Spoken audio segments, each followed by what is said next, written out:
Hello boys and girls. Right now we're going to work on some word endings, and we're going to talk about how those word endings change the word and what they mean when they're put onto the end of a word and what they do exactly. So we're going to start that right now.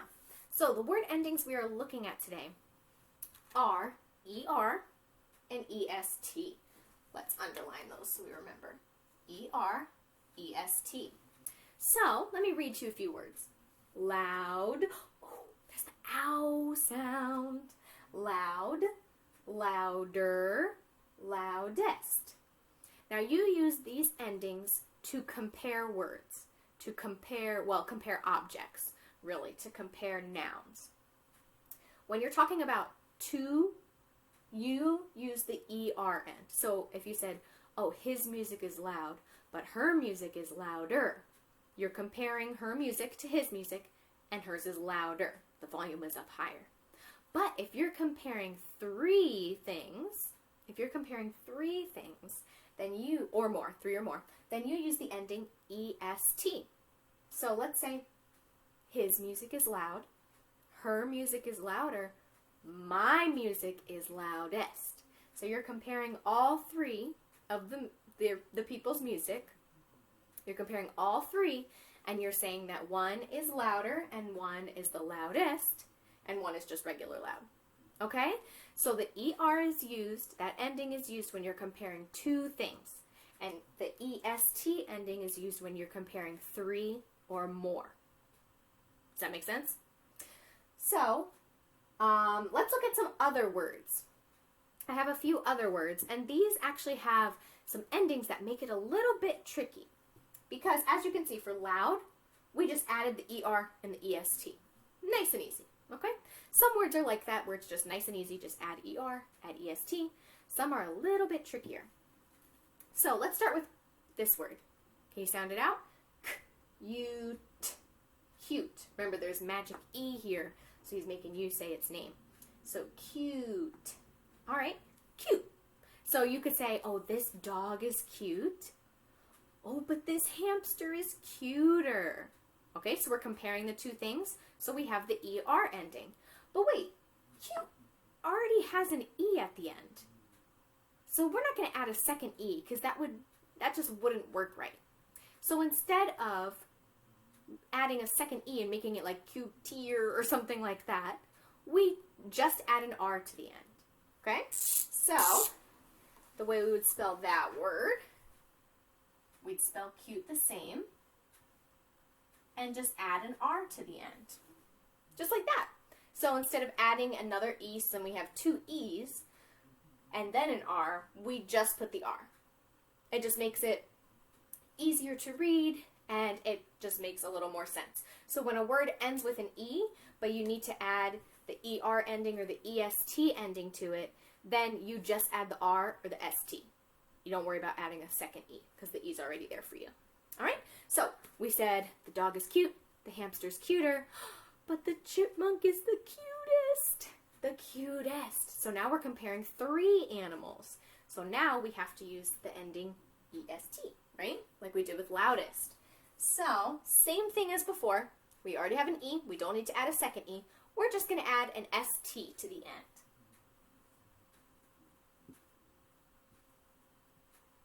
There we go. So we're just adding an ST to the end because the E is already there, so we don't need a second E. It's already there for us. All right? So let's use a blue over here. So we added the R and we added the ST. So it's still ER, right? Because the E was already there, and it's still EST, but we just didn't need to add in an extra E. Oops, there we go. We just didn't need to add in any extra. All right, now let's look at another one another word that we'll have to change a little bit for this ending. So the word here is dry, dry. So you might say like, oh, something that was baked, like, oh, this cake is dry, because sometimes cake is a little bit dry. Okay, so you might say this cake is dry, but then you might say, oh, actually, but this cupcake is drier. So you're comparing these two foods, and maybe they're both dry. I'm a baker, so that's what I think of when I think of dry. So you say, maybe this cake is dry. Oh, this cupcake is drier. Oh, but the desert is the driest.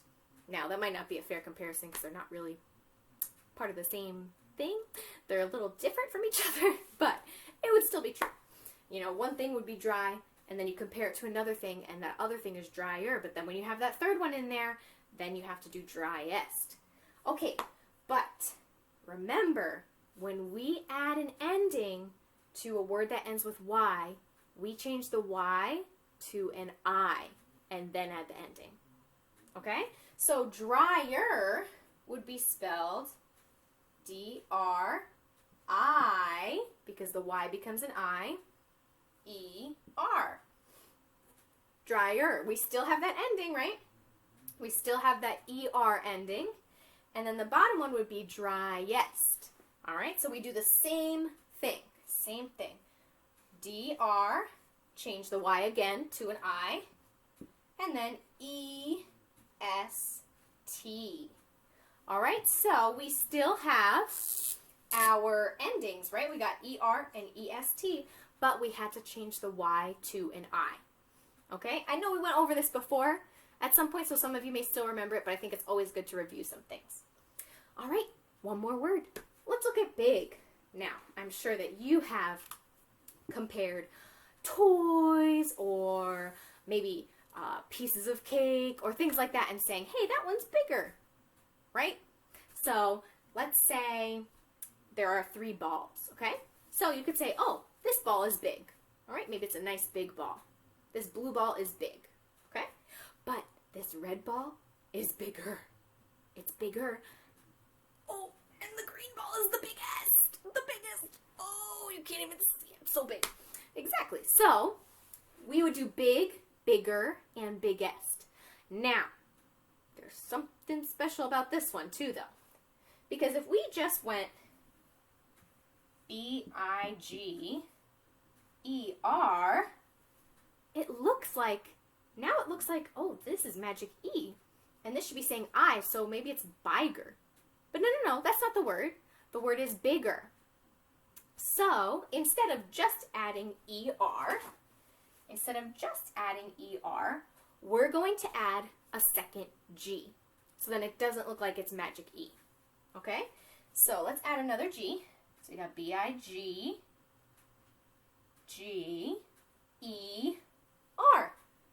Okay? So now it doesn't look like, oh, this is magic E. It just looks like it's E-R, which is what it's supposed to look like.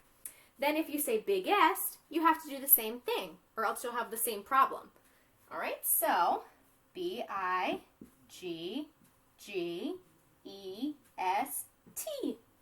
biggest.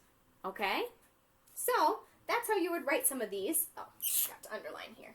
E-R-E-S-T. All right, so that's how you add the ER and the EST ending. So remember, when you add ER, that means you're comparing 2 things, okay? 2 things. And then when you're adding EST, you're comparing 3 or more things, all right? And then remember, there's these special words. If it ends with an E, if the word ends with an E already, you just have to add the R or the ST. And then if it ends with a Y, you have to change the Y to an I before you can add the endings. And then for words like this, for words like big, you have to add a second consonant. All right? The second consonant and then add the ending.